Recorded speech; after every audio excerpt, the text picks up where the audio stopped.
In Hollow Knight, many of Hallownest's bugs wear masks as a means of retaining a particular identity. In Silksong, it is revealed that many of Farloom's bugs have the same practice. Both lands have a designated mask maker, and both have shards of ancient masks scattered throughout them. I previously discussed Hollow Knight's mask lore on this channel, so let's see what Silksong adds to it. A total of 20 mask shards can be found in Farloom, 4 of which make a complete ancient mask. The equivalent mask shards in Hallownest were most likely created by the ancient civilization that originated from the Abyss and worshipped the Void. In Farloom's Abyss, there are also signs of an ancient void-worshipping society, quite possibly the same one, assuming the Abyss goes between kingdoms. What distinguishes Farloom's masks is that they are explicitly described as being carved from a cold, pale ore. Pale ore from Hallownest is also described as cold, and is confirmed by Team Cherry to have some connection to pale beings. Farloom's pale higher being is Grandmother Silk, but the ancient civilization that created the masks would have existed long before she came into the picture. Even if pale ore is related to pale beings in some way, it may not come into existence as a result of a pale being's presence. Either that, or there was another pale being in Farloom before Grandmother Silk.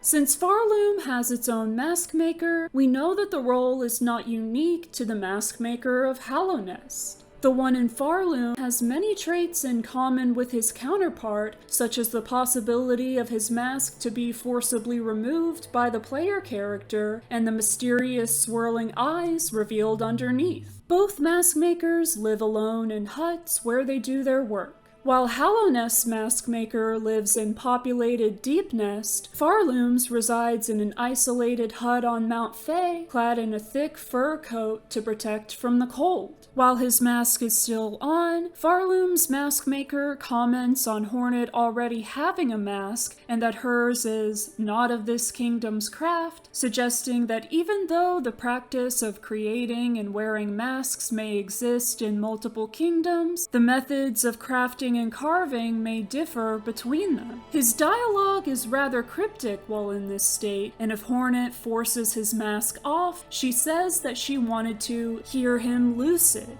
Maskmaker claims that, unmasked, the task becomes heavy, implying that wearing his mask makes it easier for him to focus on his work and little else, while being unmasked makes him think about certain uncomfortable truths about Farloom, which he seems to know a lot about.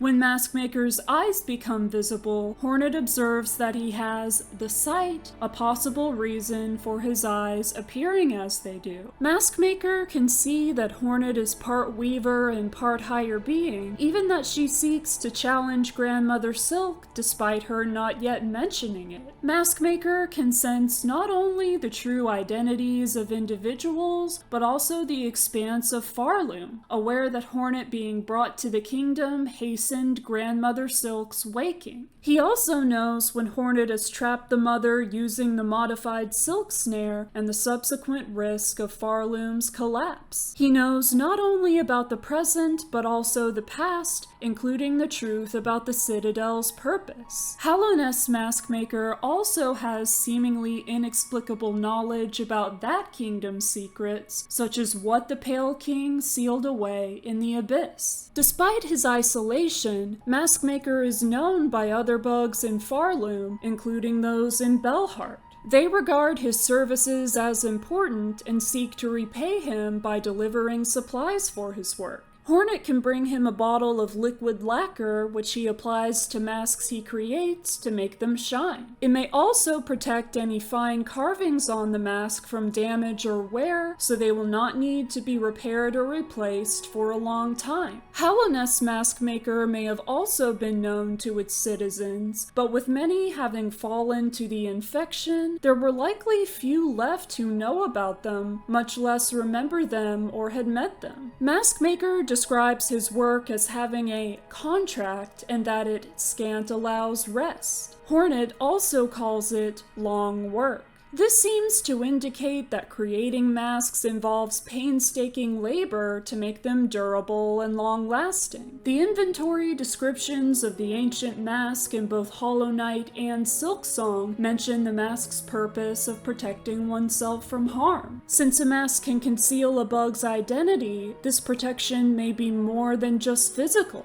When still masked, Maskmaker even says that a mask is required to die as well as live and exist. This might mean he believes that one needs a mask in order to live a full life and thus have an equally meaningful death. Maskmaker likely chose the location of his hut to allow him to concentrate on his craft without distraction, but it might have an additional reason. Mask shards found in bile water, blasted steps, and wormways are found next to outcroppings which resemble the exterior of Maskmaker's hut.